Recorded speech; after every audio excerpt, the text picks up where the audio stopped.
마켓컬리가 이미 상장을 예고를 했고 CJ 올리브영과 그리고 쓱닷컴도 아무튼 상장을 준비를 하고 있습니다.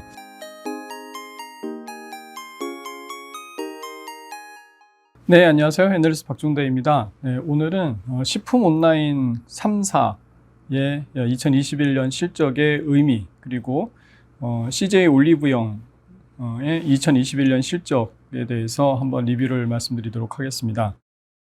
근데 2021년 실적을 보시게 되면 이런 업체들의 상장이 그렇게 만만치 않을 것 같다라는 생각이 듭니다. 마켓컬리 매출이 64% 증가를 했고요. 영업 적자가 2천억이 넘게 지금 나온 상태입니다. 전년 대비해서 1,000억이나 영업 적자가 늘어났죠. 거래액은 한 49% 증가한 것으로 이렇게 파악이 되고 있습니다. 근데 이제 마켓컬리의 문제가 뭐냐라고 하게 되면, 마켓컬리 같은 경우 매출은 이 시장 점유율은 그래서 4.4%에서 5.2%까지 상승을 했습니다만은, 문제는 영업 적자가 상당히 늘어났다는 거죠. 이 회사는 이때까지 영업 적자가 줄어든 적이 한 번도 없습니다. 근데 영업 적자가 이렇게 계속 늘어나게 되면 실적 추정이 되지가 않습니다. 어차피 중장기적으로 기업의 가치는 현금 흐름이거든요. 지금 영업 적자가 나더라도 어떤 업체들은 높은 밸류에이션을 받고 있죠. 그 이유가 뭐냐면 나중에 이 회사가 지금은 적자지만 높은 실적을 통해서 막대한 현금 흐름을 창출할 것이고, 그것을 현재 가치로 할인하다 보니까 지금 기업 가치가 높아지는 거거든요. 그러니까 지금은 영업 적자지만 나중에 이만큼의 이제 현금이 발생한다라고 하게 되면, 이거를 현재 가치로 할인을 하게 되면 이만큼의 적정 기업 가치가 산출이 되는 겁니다. 그런데 마켓컬리 같은 경우에는 영업 적자가 늘어나고 있잖아요. 그러면 실적 추정이 되지가 않습니다. 그럼 뭐 손실 내고서 장사하는 걸 누가 못 하겠어요, 그죠? 손실 내고서 싸게 팔아가지고서 매출 올리는 건 누구나 다 할 수 있는 거죠. 얼마만큼 영업 레버리지를 나중에 만들어 가느냐, 그게 중요한 건데, 그게 지금 안 되고 있다라고 볼 수가 있습니다. 식품 온라인 시장의 규모가 27% 정도 증가를 했거든요. 그래서 식품의 온라인 침투율은 25% 정도 됩니다. 이게 또 조금 문제가 있는 게, 식품 온라인 시장의 성장률이 27%인데 전체 온라인 성장률은 21% 정도 됩니다. 전체 온라인 같은 경우. 그러니까 이게 무슨 말이냐라고 하게 되면, 이 두 개 간에 별로 그렇게 차이가 나지 않아요. 그러니까 식품 온라인이 예전에 상당히 높은 성장 여력을 우리가 예상했던 게 뭐냐고 하게 되면, 온라인 침투율이 가장 나중에 올라오기 시작했거든요. 그도 그럴 것이, 이게 채소나 과일 같은 것을 신선도를 믿을 수가 없잖아요, 온라인에서. 그러니까 공산품하고 너무 다르죠. 그래서 온라인 침투율이 상당히 나중에 이제 올라오기 시작을 했고, 그래서 지금 전체 온라인 침투율이 한 46% 정도 되는데, 식품 같은 경우에는 여기 위에서 보신 것처럼 26% 정도밖에 되지가 않는 그런 상황입니다.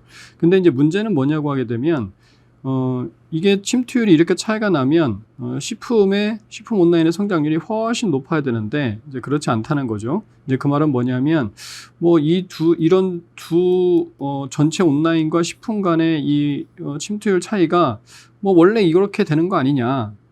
응? 그래서 식품 온라인 시장의 상단이 생각보다 낮은 거 아니냐. 이런 거에 대한 의심을 한번 사게 하는 거죠. 그래서 이런 식품 온라인의 성장률 둔화가 식품 온라인 업체들의 밸류에이션에 좀 훼손 요인으로 작용을 할 수가 있게 되고요. 그리고 쓱닷컴 같은 경우에는 문제가 뭐냐고 하게 되면 시장 점유율이 떨어졌어요. 쓱닷컴은 17%밖에 성장을 하지 못했습니다. 쿠팡, 오아시스, 마켓컬리 다들 100%, 50% 이렇게 성장을 했는데, 그러면 쓱닷컴은 왜 이렇게 성장을 못했을까요? 그거에 대한 명확한 설명이 나오지 않고 있습니다.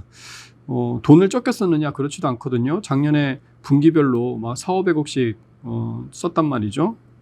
그리고 매출 규모가 너무 커가지고서는 성장률이 낮아 보이는 거 아니냐? 그렇지 않습니다.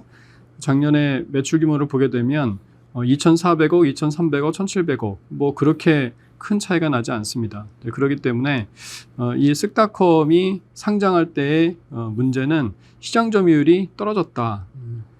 원래 쓱닷컴이 이마트하고의 시너지를 통해서, 이마트는 뭐 우리나라 절대적인 탑 오프라인 대형마트잖아요. 그 시너지를 활용해서 이 진입 장벽을 높이 세워놓고 압도적인 성장을 할 것이다라는 기대감이 들어가 있던 건데, 그게 지금 좀 의미가 많이 훼손된 거죠. 그리고 쿠팡이 상당히 높은 성장을 했고요. 오아시스는 이제 규모가 좀 작은데, 이제 오아시스의 문제는 뭐냐라고 하게 되면 이 회사도 쓱닷컴하고 성질이 좀 비슷합니다. 그러니까 오프라인 매장을 가지고 있어서 오프라인 매장에서 재고 소진이라든지 바잉파워 확대라든지 뭐 이런 역할을 갖다가 해주는 거거든요. 그래서 온오프라인의 시너지가 되게 큰 회사인데, 오아시스는 처음으로 오프라인 대비해서 온라인 매출이 이제 더블이 됐습니다. 온라인 매출이 더블이 됐어요. 그래서 예전에 한 2천억 가운데 1,000억이 오프라인이고 이제 1,000억이 온라인이었거든요. 근데 요 2,500억이 되면서 거의 뭐 오프라인은 별로 그렇게 성장 못했단 말이죠. 이게 더블이 됐어요. 이 말은 뭐냐고 하게 되면, 예전에 온라인과 오프라인이 매출 규모가 비슷할 때는 서로 시너지를 주고받을 수가 있었는데, 이제 온라인이 이렇게 높이 성장을 해버리게 되면 오프라인에서 감당이 안 돼요. 그러니까 온라인 별도의 뭔가 메커니즘을 만들어야 되는 거죠. 이마트는 그럴 염려가 없죠. 이마트는 오프라인이 10조 원 가까이 되기 때문에 지금 온라인이 2조 원밖에 되지가 않잖아요. 충분히 캐파가 남아 있습니다. 그래서 오아시스는 온라인 사업이 이렇게 커지는 그런 상황에서 별도의 지금까지와는 좀 다른 그런 국면으로 접어들었다. 그거에 대한 뭔가 솔루션을 제시해야 되지 않을까라고 이제 생각이 됩니다. 그래서 결론적으로 이 세 회사가 모두 한 가지씩 밸류에이션 훼손 요인을 가지고 있다.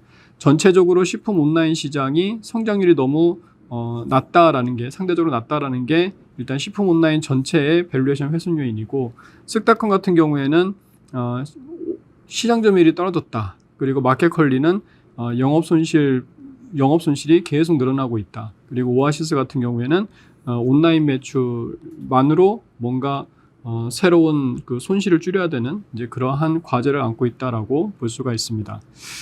그리고 CJ 올리브영이 또 상장을 준비를 하고 있죠. CJ 올리브영은 이제 오프라인 H&B 시장에서 이제 거의 70% 이상의 시장 점유율을 가지고 있는 그런 회사입니다.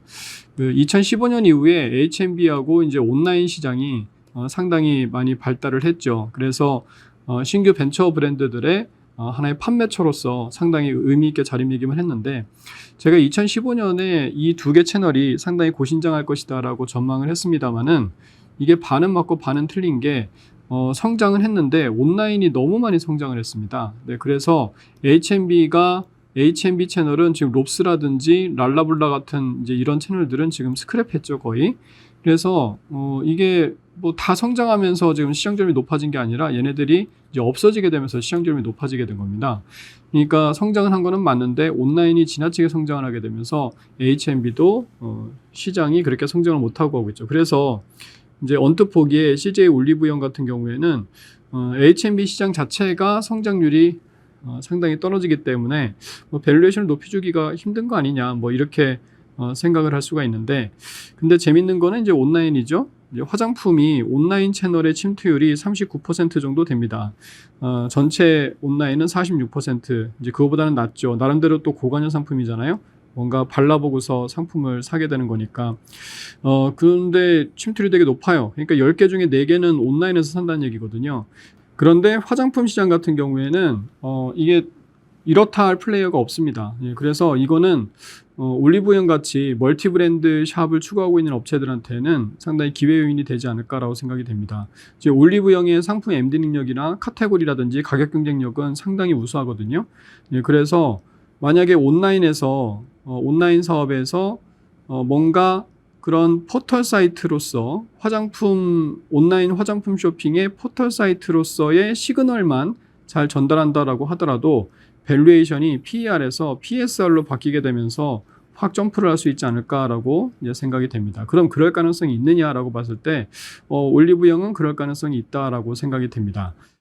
이번 2021년 실적을 보게 되면은 전체 매출이 13% 성장을 했거든요. 근데 오프라인 점포가 6개밖에 증가를 하지 않았습니다. 그러면은 이 회사가 전체 오프라인 점포가 1250개 정도가 있는데 성장률에 뭐 2, 3%밖에 도움이 안 되는 거예요. 그럼 나머지 10% 성장을 어디서 했느냐? 이 온라인에서 했습니다. 온라인 채널에서 매출이 1900 발생을 했고, 이거는 오프라인 매장을 130개 오픈한 거하고 똑같은 그런 효과를 가지고 있는 굉장히 큰 규모입니다. 그래서 이미 이제 온라인 사업으로 서서히 물꼬를 트고 있다라고 볼 수가 있고요. 그리고 이 회사의 가장 큰 강점이 오프라인 매장을 1250개 갖고 있다 보니까 여기에서 매장에서 바로 이제 배송을 할 수 있게 되잖아요. 그게 오늘 드림 서비스인데 아마 많은 여성분들이 이제 활용을 하고 계실 겁니다.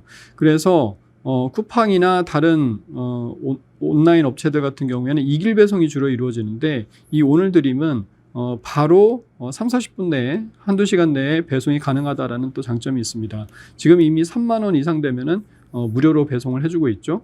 뭐 화장품이라는 게 한 번만 사는 거를 뒤로 미루면 뭐 팩트라든지 뭐 컨실러라든지 파운데이션이라든지 3만 원 그렇게 채우는 거 그렇게 어렵지 않죠. 네, 그래서 이런 것들이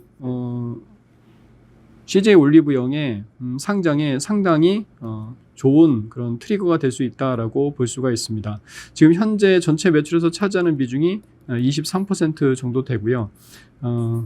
그래서 이러한 것들이 공감대를 얻을 때, 그리고 만약에 2022년에도 온라인 채널 매출이 뭐 4, 50% 이렇게 성장을 해준다라고 하게 되면은, 그러면은 CJ 올리브영은 어차피 온오프라인의 또 시너지를 기반으로 해서 이게 성장을 하는 것이기 때문에 PSR로 전환이 가능합니다. 그러면 PSR 1배 이상, 뭐 2배 뭐 이렇게 받는다라고 하게 되면 기업 가치가 상당히 올라갈 수가 있겠죠. 그래서 CJ 올리브영의 상장에서 가장 중요한 관전 포인트는 온라인 유통시장에서의 성과다, 탑라인 성장, 매출 성장이다라고 볼 수가 있겠습니다. 이상으로 마치겠습니다. 감사합니다.